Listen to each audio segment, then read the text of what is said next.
इस वीडियो में हम ये डिस्कस करेंगे कि आखिर मूरत मार्च के अंदर कौन कौन से मुतालिबात रखे गए।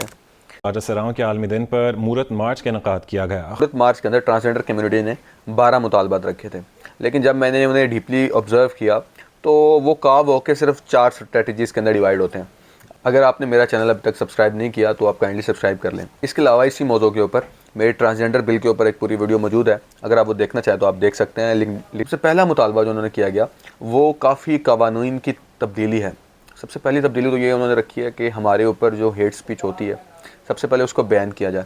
अब उसकी रीज़न ये है कि KPA के अंदर ख़ास तौर पर जो रूरल KPA के इलाके हैं वहाँ पे ट्रांसजेंडर कम्युनिटी के अगेंस्ट जो है वो क्राइम काफ़ी बढ़ चुका है, और उसकी मेन रीज़न काफ़ी इस्लामिस्ट हैं जो कि उनके ख़िलाफ़ जहाद की तरगीब देते हैं, जो कि इससे पहले अनप्रेसिडेंटेड है। तो इसलिए उन्होंने कहा है कि पहले तो ये हेट स्पीचेस बंद की जाएँ, क्योंकि हेट स्पीचेस से ही लोग इंसाइड होते हैं, उनका कत्ल करते हैं। फिर उसके बाद जो दूसरा मुतालबा रखा गया है वो ये रखा गया कि इनके कत्ल के बाद दैयत ना रखी जाए। नॉर्मली इनको फैमिली से निकाल दिया जाता है, फिर जब इनका कत्ल होता है तो सेटलमेंट को ज़बरदस्ती और दबाव के अंदर कर लिया जाता है, जो कि किसी तरह भी इस्लामिक नहीं है और ना ही स्टेट के किसी असूल इसको मानते हैं। तो उन्होंने कहा है कि जो ट्रांसजेंडर कम्युनिटी है उसके कत्ल को प्रोटेक्ट करने के लिए, अब लाइफ्स को प्रोटेक्ट करने के लिए दियत को ख़त्म कर दिया जाए। तीसरा मुतालबा इनका यह है कि अगर कोई बच्चा ट्रांसजेंडर पैदा होता है तो पेरेंट उसे छोड़ ना सकें, अगर वो उसे छोड़ें तो उनके लिए ये क्रिमिनलाइज ऑफेंस हो। उन्होंने 1% कोटा मांगा है पार्लियामेंट के अंदर, जो कि तकरीबन नामुमकिन है, लेकिन फिर भी एक आवाज़ है। और अगर 1% कोटा इन्हें मिलता है तो यकीन रखिए इनकी पार्टी के अंदर जो रिप्रेजेंटेशन है वो जमात इस्लामी से ज़्यादा हो जाएगी। दूसरी जो चीज़ नज़र आई है वो गवर्नेंस के सेंस में नज़र आई है।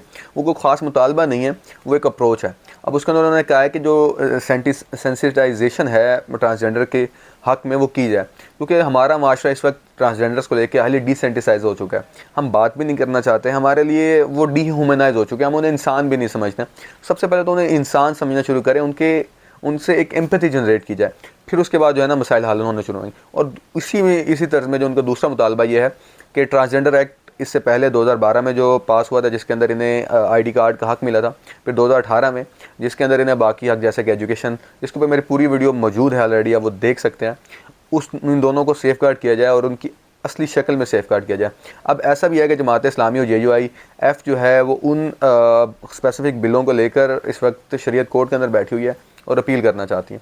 तो उनका ये मकसद जो है वो पॉलिटिकल प्रेशर डालना भी है। एक और मुतालबा जो उन्होंने रखा है वो ये रखा है कि इनकी हिस्ट्री जो है, ख्वाजा सुराग की जो हिस्ट्री है वो हमारे करिकुलम के अंदर ऐड की जाए। और ये एक इंतहाई पॉजिटिव चीज़ है, क्योंकि हमें सिर्फ 2 जेंडर ही पढ़ाए गए हैं, औरत और मर्द, और औरत भी को ख़ास पढ़ाई नहीं गई, सिर्फ मर्द ही पढ़ाए गए हैं।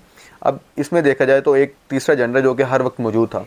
पाकिस्तान में अंदर इनकी जो आबादी है वो 10 से 15 लाख, तकरीबन 1 to 2 मिलियन के करीब ट्रांसजेंडर्स मौजूद हैं, लेकिन फिर भी हमें कभी पता नहीं चला कि उनकी क्या हिस्ट्री है, उन्होंने क्या स्ट्रगल किया और वो कैसे रह रहे हैं। उनकी 0.2% कोटा हर एजुकेशन डिपार्टमेंट के अंदर और हर जॉब के अंदर रखा जाए। तो ट्रांसजेंडर की जो बेसिक डिमांड्स हैं वो ये है कि हमें ट्रांसजेंडर के तौर पर तस्लीम किया जाए, जबकि इस्लामी की तरफ से हमेशा यही डिबेट चली आई है कि या तो उन्हें मर्द की कैटेगरी के अंदर डाला जाए या औरत की कैटेगरी के अंदर डाला जाए, और अगर उन्हें ट्रांसजेंडर की या इंटरसेक्स की भी अलग कैटेगरी में डालते हैं तो उसके लिए भी उनके राइट्स जो हैं वो कभी डिस्कस नहीं किए जाते। तो उनका ये मुतालबा जो है ये काफ़ी कंट्रोवर्शियल है, और इसके ऊपर पूरी डिबेट इस्लामिस्ट की और उनकी मौजूद है। पाकिस्तान की तारीख में पहली दफ़ा ये हुआ है कि ट्रांसजेंडर ने कोई पॉलिटिकल मार्च निकाला है, और ये एक इंतहाई पॉजिटिव स्टेप है, क्योंकि हर चीज़ का फ़ैसला पॉलिटिकली सॉल्व होता है। पार्लियामेंट ही है जो आपको सारे राइट, सारे हकूक़ और फिर उसको इम्प्लीमेंट करती है। तो ट्रांसजेंडर का ये कदम उठाना कि वो आप पॉलिटिकल मार्च में आ रहे हैं या पॉलिटिकल डोमेन में आ रहे हैं, तो ये एक इंतहाई पॉजिटिव अमल है, क्योंकि सोशल तहरीकें चलाकर कभी किसी को जस्टिस नहीं मिला है, और जस्टिस अगर मिला है तो वो पार्लियामेंट के अंदर और पॉलिटिक्स के थ्रू ही मिला है। और अभी मैंने जो 12 मुतालबात इनके आपको बताए हैं डिफरेंटली, उनमें से कोई भी मुतालबा आपको ऐसा नहीं लग रहा जो कि सेक्शुअल नेचर का हो, बल्कि वो तमाम वो ऐसे मामलात हैं और ऐसी चीज़ें हैं जो कि नॉन सेक्शुअल नेचर की हैं, और उन्हें जानबूझकर इस्लाम में अपनी सियासत करने के लिए और एक आम आदमी को भटकाने के लिए उन्हें इस तरफ लेके जाते हैं।